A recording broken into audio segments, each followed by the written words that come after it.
Richard Rawlings, good Hello, to sir. see you, my friend. Gas Monkey Garage, Gas Monkey Energy Drinks, and we'll get to all the stuff. Fast and Loud, I think, is where a lot of people know Absolutely. you from initially. At least that's where I caught you. After decades of speculation, the man behind Fast and Loud has finally stepped out of the shadows, confirming rumors everyone suspected. For many fans who watched Rawlings in blood-pumping action, striking high-stakes deals for classic American muscle cars and hot rods, his confession was both alarming and unexpected. But what exactly did Rawlings reveal? Could America's favorite gearhead really have more complicated sides to him than his monster automobile design? Join us as we discuss the 56-year-old's recent confession about his life beyond the cameras. The rise of modern gearhead. With deadlines looming and projects piling up, it can feel like a lot to handle. That's why I'm thrilled to partner with BetterHelp. They connect you with the licensed therapists who really get it. In American automotive culture, Richard Rawlings remains an important part of its lore. Richard is an automobile genius who honed his craft from a young age until he became an unstoppable gearhead that America could not ignore. Before lights, camera, and action, Richard Rawlings had discovered his own aptitude for engines and his love for customizing automobiles into a discovery no one else in the world could have dreamed of. Automobiles became his world, almost like they existed for him to mold into whatever he desired. But before the fame and the Hollywood cameras began to stalk his every move and design, one thing was certain: his interest in cars and engines did not come from a vacuum. He had been inducted into the turns and ignitions of a roaring American muscle to the purr of a hot rod since he was a child. Born in Fort Worth, Texas, in 1969, he was raised around classic cars with purring engines and the customized automobiles that had been broken down and upgraded with stronger engines for one reason and one alone: speed.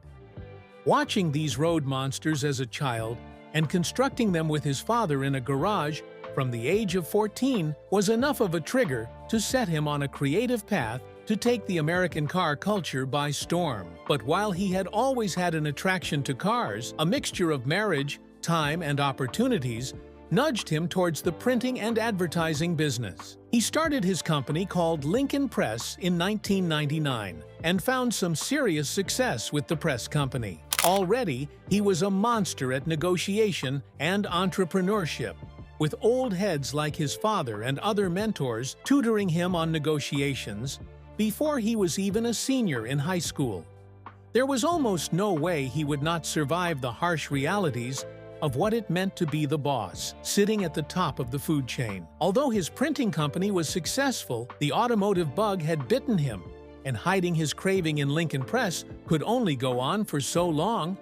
So, in 2002, he finally answered the clanking calls of the gears that had serenaded his mind since he was a child, starting his own automobile customization company, Gas Monkey Garage. At that point, he was juggling two careers, leading a double life as a successful printing press boss and the gearhead boss of an automobile customization company. So, he made a decision that sent the entrepreneurship world into a frenzy, selling his thriving printing business in 2004 and choosing to thug it out with his new profession. Who does that? Only Richard Rawlings. Fast forward a few years, and fame came calling when the Discovery Channel came knocking on his door. But behind that fame, fans and fanatics have consistently investigated what he might be hiding, stacking rumors like spare parts on a garage workbench. But did anyone ever find answers? When the rumors started. Now I gotta get my thoughts together and go tell the monkeys. I'm sure they're gonna be a little upset, maybe a little worried about what the future's gonna bring, because when a successful business like Lincoln Press suddenly gets sold, the chances of eyebrows being raised are always at an all-time high. Suddenly, the common questions came alive and left the dangerous paw prints of their own. Was the CEO in some debt? Has he found some sure gold mine that no one knew about? The questions rang throughout business tabloids at the time. But Rawlings had no care in the world what anyone thought. He had one dream, and that was reconstructing some of America's greatest muscle cars into phenoms of his own design. Soon, his expertise in the automobile industry caught the attention of every Texas gearhead and set him up for an opportunity to build an automobile franchise that he had never had before. But here comes the duality of success. It opens doors to admiration, but also delivers scrutiny at its finest. And in Rawlings' case, he had the best of both worlds. His time on Fast and Loud started 6 years after he pioneered the Gas Monkey Garage, June 6, 2012. He had American car culture in a chokehold, getting classic hot rods and muscle cars from different Western cultures and reshaping them into monstrous designs, with engines purring like a lion's roar. As the show's popularity exploded, so did Richard Rawlings. Although Rawlings was the visionary, the show was also a buffer that raised the television careers of American car culture's bests, like Bob, the car historian on the show, who worked as the resident old head capable of telling every make, model, and capacity of each cars that was brought on the show, before Rawlings had his Midas touch on them.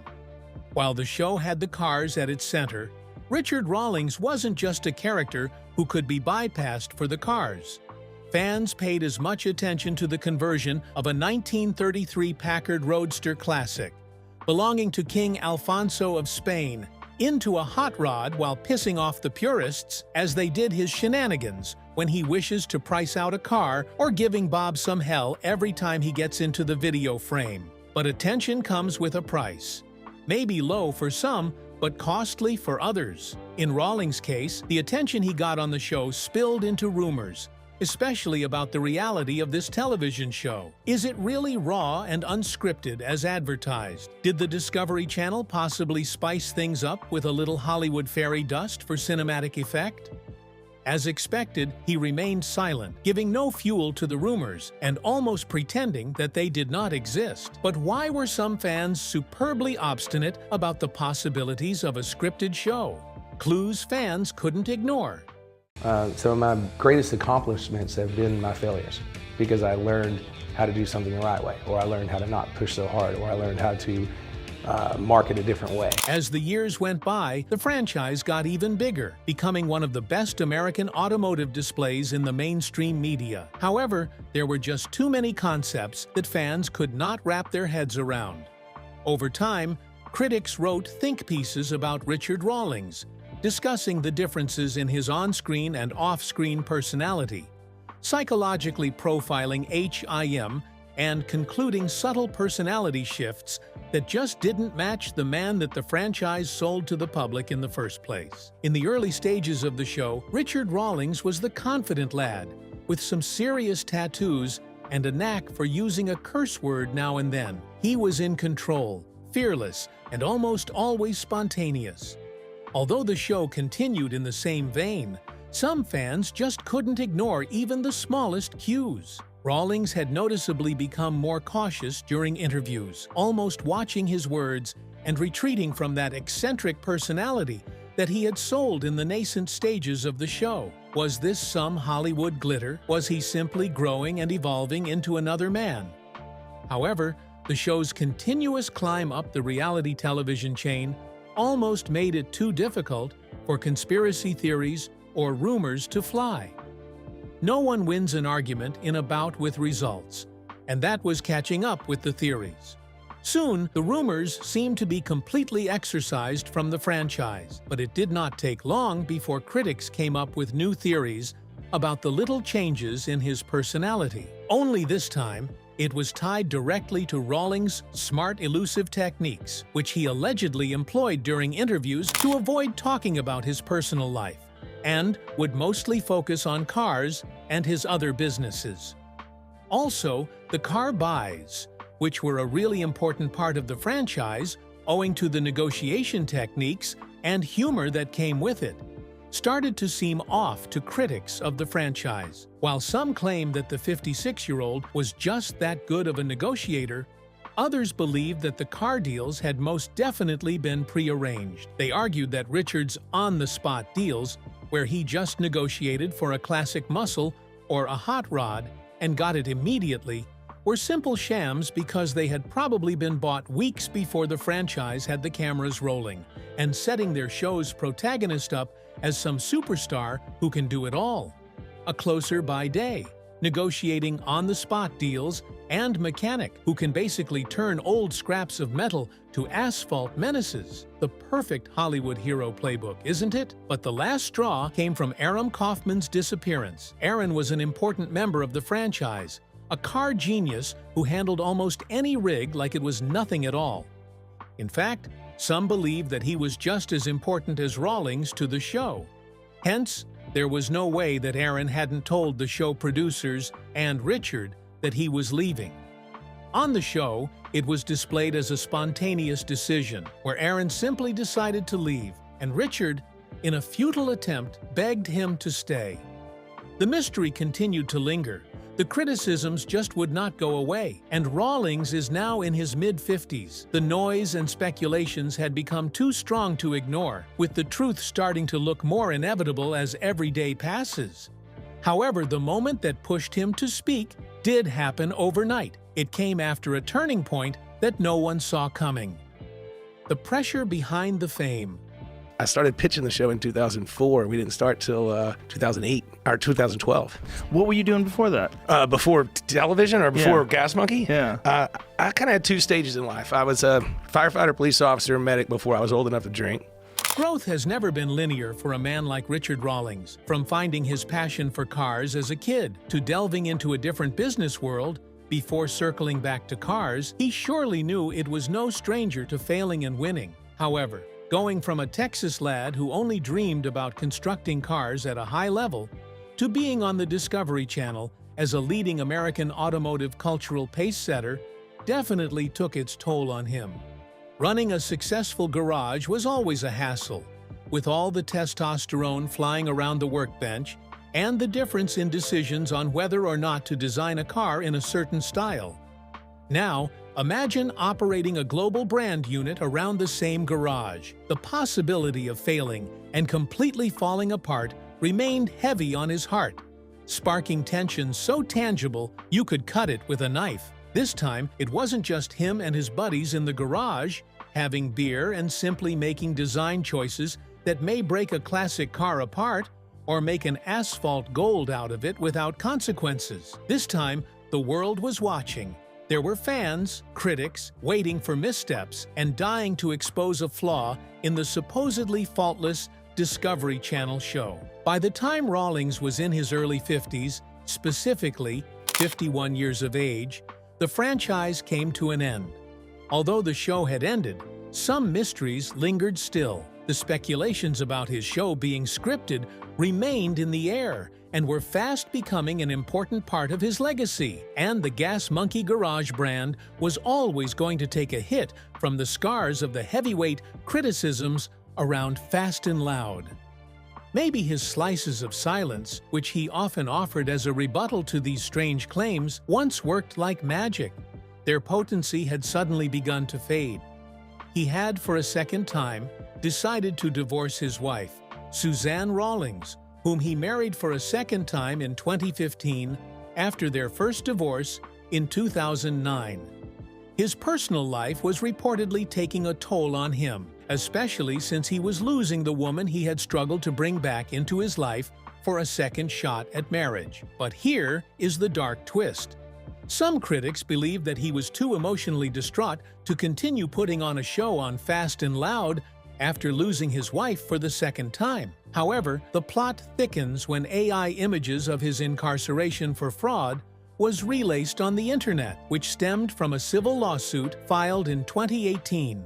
Rawlings clashed with partners at Gas Monkey Bar and Grill, a Dallas restaurant and concert venue that licensed his brand.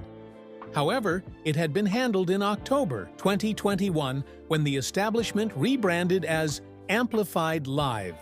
But this time, will he respond with more slices of silence? The confession that changed everything. So, everything that I'm chasing, everything I'm doing kind of relates all the way back to the same thing every time. It's always about, making sure that we've got the quality hot rod shop. We're making a good show for Discovery. Since the rumors had finally learned to crunch on slices of stuffed silence while evading certain death, the 56-year-old had finally decided to open up on his life and how he wishes to continue even after his divorce, the end of the Fast and Loud franchise, and the incarceration show of shame sweeping across the internet. While Fast and Loud was the popular name that described the franchise's high-octane environment to perfection, Richard Rawlings had always made it known to the world that Gas Monkey Garage maintains its originality regardless of the Discovery Channel's cameras rolling behind them. Back in 2006, Richard Rawlings already made his dream known on the show, saying, "I am not here to get rich. You don't get rich building cars. This is something you do for the love of it." He had a tender spot in his heart just for reconstructing cars. Hence, it was never a get-rich-quick scheme to him, even though the money and the fame came with it. Although the narrative around the show being scripted has been around forever, the 56-year-old made it known in 2016 that the show was always real and spontaneous, but also reiterated that he had often kept his private life away from it. However, getting divorced publicly 3 years after making the statement was always going to create a fuss, but this time he was prepared. While most celebrities with a bone to pick with the media and their consistent false claims probably take interviews to target the trolls and debunk the horrors in one quick swoop, the 56-year-old played it differently. There had been certain ideas about the possible collapse of the Gas Monkey Garage after the show ended, and he lost his wife, so he responded, confirming the age-old rumor that the plans remained the same, the expansion of his Gas Monkey brand. But as much as he publicized the growth of the Gas Monkey brand, the 56-year-old and his team immediately debunked the news of his incarceration using the oldest tactic in the book. Since everyone talked about his incarceration, he made appearances in a recent video selling a Ford GT for over $200,000. His consistent presence in and around Dallas, Texas, with reported sightings on social media, played enough part in effortlessly debunking claims of his incarceration without saying a word. And yet again, Richard Rawlings' silence wins another media war. Although fans continue to speculate about his legacy, post Fast and Loud, the next chapter of Rawlings' life seems to breed continuous excitement. The next step for Richard Rawlings. We call this side Monkey Trap. They are all for sale. We do those giveaways, and right now we're doing this really badass. Here's my piece de resistance right now. Changing out the turbos, so it's got the 56 years old, not many in the world could boast of a global franchise, a great hairline, and 2 divorces to the same woman. It is the triple trifecta of the great Richard Rawlings. However, Richard has shown no signs of slowing down anytime soon. Instead, he has devised new ways to make a monster out of his brand. Rawlings had always been the type to seek out his fast-paced life around cars and designs, especially when he sold a thriving printing company just to push his investments further. But at 56, he seems to tone down the adrenaline and ambitions with his quest for balance. Although he had created a reputation for himself in the American car culture, imprinting himself into the legacy of the American asphalt kings with daring designs and hot rod madness, he has decided to explore new ventures at 56, especially with the launch of the Gas Monkey Ice House in the Colony, Texas, and a new bar and grill in Sturgis. He opened up the Ice House on 6 May 2025, toning down the usual purring of engines with wine glasses, burgers, and all types of comfort food. It was almost a cool-off spot from watching some car, built in the 1930s, running on a 2025 Ferrari engine model. Rawlings was not only creating balance in his own life, but also for fans of his high-octane customization car episodes. But what does this mean for the future of his automobile customization business? Could this attempt at balance trigger a complete reinvention? As expected, these questions have spawned blog posts and podcasts, leaving more questions than answers. The usual tabloids have once again discussed the patterns of his new investments. Although it wouldn't be the first time, the 56-year-old was yet again expanding aggressively beyond garage doors. While it had often appeared under the radar in the past, the Fast and Loud franchise coming to an end, followed by an aggressive investment in simpler lifestyle brands, has been seen as a possibility for a complete reinvention, begging the question, could Rawlings be investing into the lifestyle brands like the Ice House in Texas and the Bar and Grill in Sturgis to get back into reality television? Could this be an absolute move away from his car franchises? Although it wouldn't be the first time that the 56-year-old had gambled a thriving investment on a new business. He definitely was not 56 at the time, or been through 2 divorces at the time. Whether his new lifestyle investments are simply brand expansions or another attempt at a brave new world, only time will tell. Do you think that Richard Rawlings could expand even bigger than the Discovery Channel could have ever taken him? Is there a chance that Richard Rawlings' next move changes the future of his Gas Monkey brand? Share your thoughts with us in the comments section. Remember to like, share, and subscribe for more. Also, click the next video showing on your screen. You will enjoy it.